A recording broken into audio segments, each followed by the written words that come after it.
Zakir müəllimin orduya ruhanilərin cəlb edilməsinə başlaması barədə dedikləri məndə ciddi maraq oyatdı. Əskər və zabitlərimizin mənəvi psixoloji durumuna müsbət təsir göstərmək məqsədi ilə tətbiq edilən bu yeniliklə bağlı bütün Qafqazın şeyxi Hacı Alaşgür Paşazadənin deyəcəkləri mənə çox maraqlı idi. Ona görə də onunla söhbətə bugün başlanan mübarək Ramazan ayı mövzusundan yox, elə həmin mövzudan başladıq. Zakir müəllim ilk dəfə idi ki, belə bir yeniliyi bizə çatdırdı. Nazirimiz dedi ki, biz bütün Qafqazın şeyxi ilə Qafqaz Müsəlmanları İdarəsi ilə işləyirik və onların nümayəndələri hərbi hissələrdə olur, bizim əskərlərimizlə görüşür və onlara mənəvi psixoloji məsələlərin, problemlərin həllində kömək edir. Mənim sualım intiharlar zəminində idi. Yəqin İslam dininin intiharları yasaq eləməsi filan, bu kimi məsələlərdən danışılır bu söhbətlərdə. Digər hansı məsələlərdən danışılır? Bu vətən məfhumunu bunları başa salmaq lazımdır.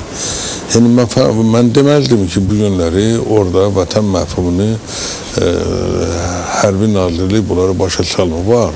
Onlar o siyasi tərəfdən, yəni o dövlətçilik tərəf. Amma dini tərəfdən Hubbul vətəni minəl iman deyəndə Peyğəmbər əleyhissalam nə demişdir? Məqsəd nədir? Vətən nə deməkdir? Və ölünü şəhid eləmək nə deməkdir? Şəhidlik məqamı nə deməkdir? Peyğəmbərin hədisi var ki, insan şəhidlik başlayır əvvəl ailədən, ailəni qorumaqdan, namusu qorumaqdan, sərhədi qorumaqdan, o vətəni qorumaqdan ta gəlir yuxarı.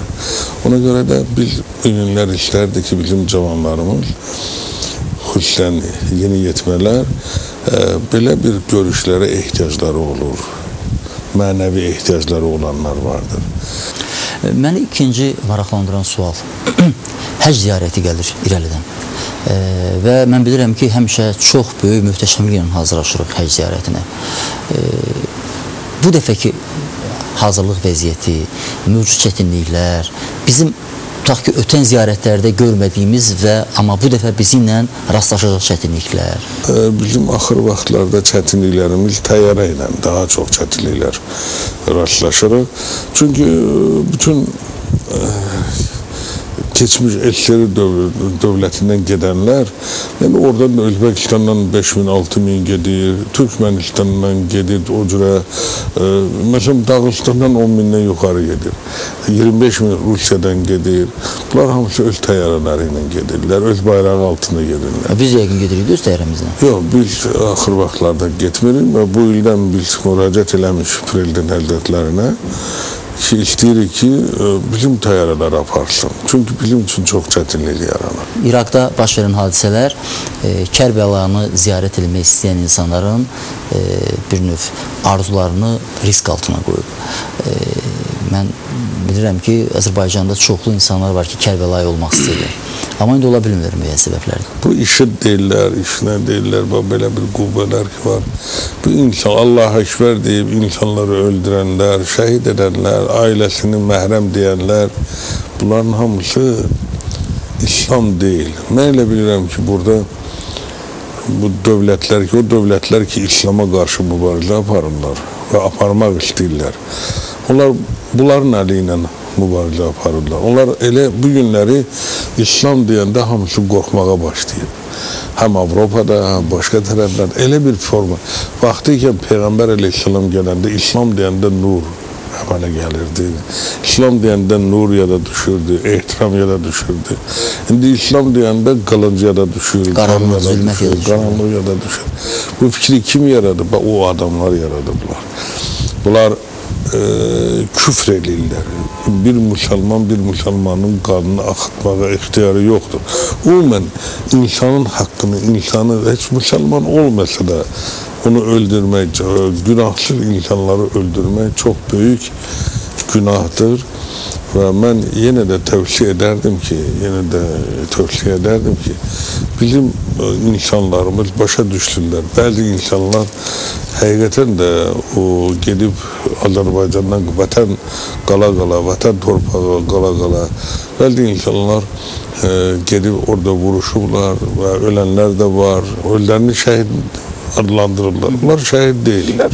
Bu insanlar bilsinlər ki, bizim burada nə qədər ki Qarabağ torpağı var, nə qədər bayaq mən deyəndə ki, şəhid o adamdır ki, öz ailəsini, öz namusunu, öz qeyrətini, öz vətənini, öz torpağını, torpaq üstündə vəfat edən, şəhid olan, din üstündə, bu axı din deyir, mən bunu nə din deyərdim, nə İslam deyərdim. Onda gəlin elə burada dayanaq və bütün Qafqazın Şeyx Hacı Alaşur Paşazadəni eyni zamanda dünya müsəlmanların nüfuzlu liderlərinin biri kimi kameramızla, belə deyək, bir dəqiqalıq tək qoyaq və siz o yolunu azmış insanlara liderlərdən biri kimi müraciət edin. Allahı istəyən, Qurana inanan, Peyğəmbərə inanan, 124 bin Peyğəmbərə inanan, bizi birləşdirən Quran, bizim yolumuz, Allahın yolu, bu yol deyil. Bu günləri öldürmə yolu deyil. Allah-u Ekber deyib kimisə boynunu kəsmə yolu deyil. Qarat eləmə yolu deyil. Və ona görə də mən bir daha istərdim ki, bizim müsəlmanlarımız həm Ramazan ayı gəlir. Bəli, bugün Ramazanın birinci günüdür. Biz sizlə müsahibəni götürürük. Və ayda bu ayın xatirinə onlar qılınclarını yerə qoysunlar, qayıtsınlar ailələrinə, insanlara qiymət versinlər. Onlar çox gözəl bilirlər, o din xadimlər var onların içərisində ki, bir insanı öldürən, bütün insanları öldürən qədər günahı vardır. Bir Allahın yaradan bir məxluğu öldürmək, Allaha qarşı getmək deməkdir, Allaha üsyan eləmək deməkdir. Alladırlar sizi və sizi doğru yola aparırlar və bu yoldan nə qədər tezdir tövbə eləyin, qayıdın. Xüsusən Azərbaycanlıları mən nəzərdə tuturam, mənim üçün maraqlıdır, çünki mənim vətənimdir. Və maraqlıdır ki, bu vətənin torpağının 20%-i ermənilər tərəfindən işğal olunub, yaralıdır. Bizim məscidlərimiz var, bizim ziyarətgahlarımız, bizim qəbristanlar, ata-babalarımızın qəbri oradadır.